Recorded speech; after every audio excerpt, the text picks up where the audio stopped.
अस्सलाम वालेकुम dear student, कैसे हैं? उम्मीद करता हूं कि आप सब खैरियत से होंगे और मैं भी अल्लाह के फजल करम से और आपकी दुआओं में खैरियत से ही हूं।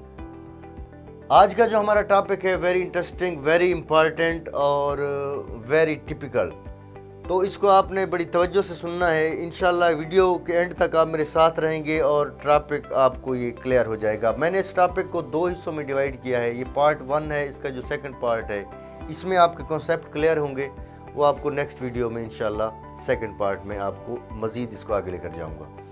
इसको समझने से पहले हमें पता होना चाहिए कि सब्जेक्ट क्या होता है।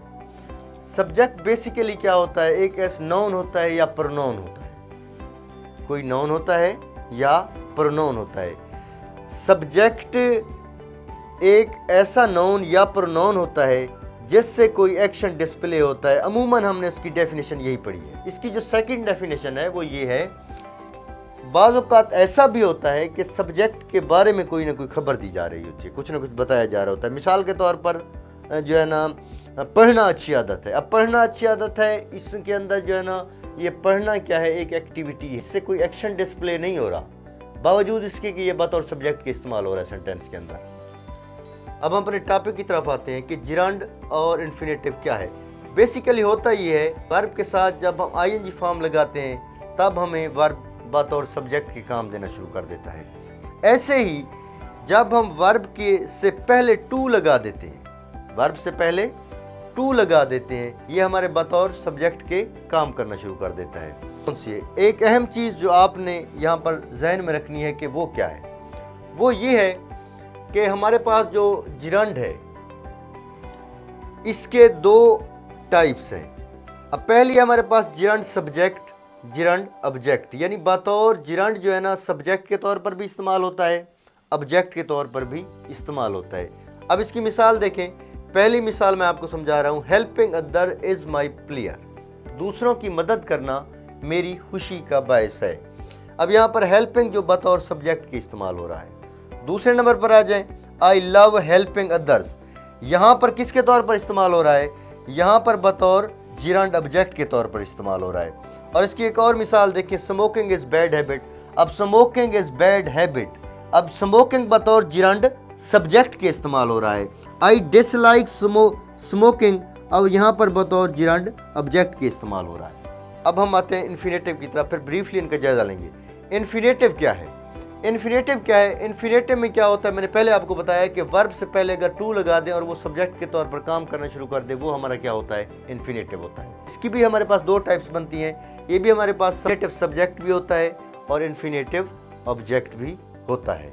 और यहाँ पर देखें, आपके बतौर जो है ना, इसके मैंने इन्फिनेटिव सब्जेक्ट के तौर पर इसे इस्तेमाल किया है कि to play game is an healthy activity. To play game is an healthy activity. अब टू प्ले गेम ये बतौर सब्जेक्ट के इस्तेमाल हो गए। एक और चीज़ आप जहन में आपने रखनी है, वो ये है कि अमूमन ये लिया जाता है कि जो वर्ब से पहले अगर टू आ जाए तो वो इन्फिनेटिव बन जाता है और बतौर इन्फिनेटिव के इस्तेमाल भी हो रहा हो, वो इन्फिनेटिव बन जाता है। बिल्कुल सही बात है। लेकिन बाज़ दफ़ा ऐसा भी होता है कि हमारे पास सिंगल वर्ब होता है और उसको हम सिंगल वर्ब को, यानी उससे पहले हम टू का एडिशन नहीं होता, उसके बावजूद भी वो क्या है? इन्फिनेटिव के तौर पर इस्तेमाल होता है। क्यों? फिर मैंने इसकी दो टाइप्स आती हैं हमारे पास। वो कौन सी? एक होती है बेयर इन्फिनेटिव, एक होती है परफेक्ट इन्फिनेटिव। ये जो हमारी पास टाइप है कि जिसमें हमने बगैर उसके टू के इस्तेमाल करना होता है, वो हमारी बेयर इन्फिनेटिव होती है। मिसाल दी है, ये मिसाल आप देख रहे हैं कि he can help you finish the work. ये बेयर इन्फिनेटिव के तौर पर इस्तेमाल हो रहा है। He can help you finish the work. दूसरा है परफेक्ट इन्फिनेटिव।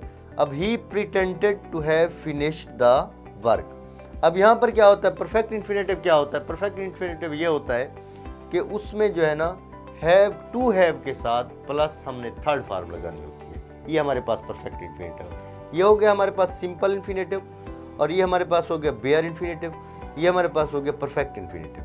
समझ आइए ना? तो इसको देख लेते हैं कि इन्फिनेटिव क्या है। इन्फिनेटिव में क्या हमने इस्तेमाल किया। इन्फिनेटिव में वर्ब से पहले टू इस्तेमाल करते हैं, बतौर ये सब्जेक्ट के इस्तेमाल होता है। अब इसकी मिसालें हैं, to play game is an healthy activity, ये बतौर इन्फिनेटिव के इस्तेमाल हुआ और इन्फिनेटिव सब्जेक्ट के तौर पर इस्तेमाल हुआ। दूसरे नंबर पर है कि he can help you finish the work. अब यहाँ पर ये फिनिश द वर्क है, अब फिनिश बतौर ये जीरा जो है ना इन्फिनेटिव ऑब्जेक्ट के तौर पर इस्तेमाल हो रहा है, और ये कौन सा इन्फिनेटिव है? बेयर इन्फिनेटिव है। क्यों बेयर इन्फिनेटिव है? क्योंकि इससे पहले हमने टू का यूज़ नहीं किया।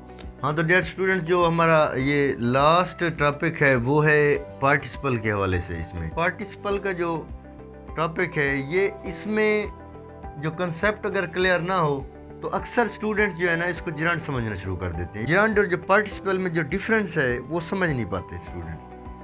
तो पहले तो आपको ये पता होना चाहिए कि ये जो पार्टिसिपल होता है ये बतौर ये किसी एडजेक्टिव के तौर पर इस्तेमाल होता है। जो हमारे पास पार्टिसिपल होता है ये किसी हमारा सब्जेक्ट किसी ऑब्जेक्ट के तौर पर इस्तेमाल नहीं होता है। पहली बात तो ये है। अब हम आते हैं कि प्रेजेंट पार्टिसिपल क्या होता है, पास्ट पार्टिसिपल क्या होता है और परफेक्ट पार्टिसिपल क्या होता है। तो जो हमारे पास प्रेजेंट पार्टिसिपल होता है उसमें वर्ब की पहली फॉर्म के साथ आईएनजी लगाते हैं, यानी वही शेप जो जिरांड की होती है, लेकिन इसका इस्तेमाल और होता है। और दूसरे नंबर पर जो है वो हमारे पास है पास्ट पार्टिसिपल। उसमें हमने क्या करना होता है, उसमें हमने वर्ब की थर्ड फॉर्म लगानी होती है, और ये भी बतौर एडजेक्टिव के ही इस्तेमाल होता है। तीसरे नंबर पर हमने देखें कि हमने इस्तेमाल करनी होती है having plus third form. Having के साथ हमने थर्ड फॉर्म इस्तेमाल करनी होती है। जैसे परफेक्ट इन्फिनेटिव में हमने टू हैव के साथ प्लस थर्ड फॉर्म इस्तेमाल की थी, ऐसे ही हमने हैविंग प्लस थर्ड फॉर्म इसमें इस्तेमाल करनी होती है। अब इनके एग्जाम्पल की तरफ हम आते हैं। आई सा हिम हेल्पिंग अदर। आई सा हिम हेल्पिंग अदर, मैंने उसे दूसरों की मदद करते हुए देखा। मदद करते हुए यानी बतौर एडजेक्टिव के यहाँ पर इस्तेमाल हुआ है, और यही आपका प्रेजेंट पार्टिसिपल है। अब यहाँ पर ये बतौर किसके तौर पर इस्तेमाल हो रहा है, ये आप ये नहीं कह सकते कि ये जो है ना जिरांड ऑब्जेक्ट के तौर पर इस्तेमाल हो रहा है, नहीं। यहाँ पर ऑब्जेक्ट अदर है, ये हेल्पिंग तो नहीं है।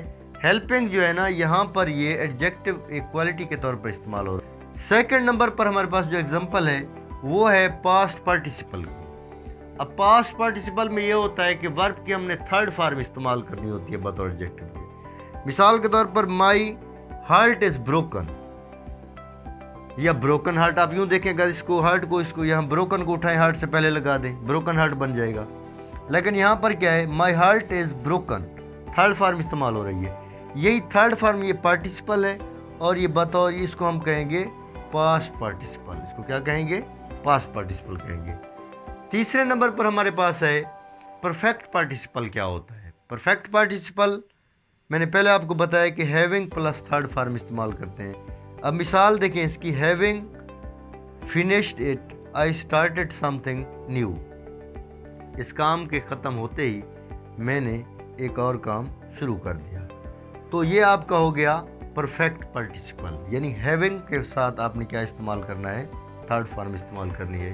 तो ये आपका क्या बन जाएगा, परफेक्ट पार्टिसिपल बन जाएगा। डियर स्टूडेंट्स, आज का टॉपिक यहीं पे सम अप करते हैं। मिलते हैं इंशाल्लाह नेक्स्ट टॉपिक के साथ, नेक्स्ट वीडियो के साथ, और उसमें हम आपको समझाएंगे कि नेक्स्ट टॉपिक में हमने क्या पढ़ना है। अल्लाह हाफ़िज़।